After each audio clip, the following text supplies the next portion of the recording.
Welcome to civils network. और आज day 16 है हमारे 30 डेज 30 स्टोरीज़ का, जहाँ पर हम पावरफुल इंट्रोडक्शंस देख रहे हैं अपने एसेस के लिए। और आज की टॉपिक ग्लोबलाइजेशन से रिलेटेड है। So let's start.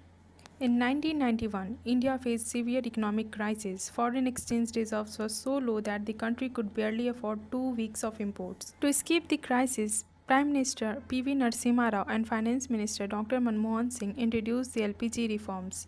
Tariffs were reduced, industries were deregulated, foreign investment was welcomed. What began as a desperate step to survive soon transformed India into one of the fastest growing economies. This turning point showed how opening doors to the world could reshape a nation destiny. अब इस story को हम हिंदी में समझेंगे। 1991 में भारत गहरे आर्थिक संकट में था। विदेशी मुद्रा भंडार इतने कम थे कि देश मुश्किल से 2 हफ्तों का आयात कर सकता था। इस संकट से निकलने के लिए प्रधानमंत्री पीवी नरसिम्हा राव और वित्त मंत्री डॉक्टर मनमोहन सिंह ने एलपीजी सुधार लागू किए। शुल्क घटाए गए, उद्योगों को नियमों से मुक्त किया गया और विदेशी निवेश का स्वागत किया। जो कदम मजबूरी में उठाया गया था, वहीं भारत को सबसे तेजी से बढ़ती अर्थव्यवस्था में बदलने का कारण बना। यह मोड़ दिखाता है कि दुनिया से जुड़ना किसी राष्ट्र की तकदीर बदल सकता है। अब हम कुछ थीम्स डिस्कस करेंगे, जहाँ पर इस स्टोरी को एज ए इंट्रोडक्शन यूज़ कर सकते हैं।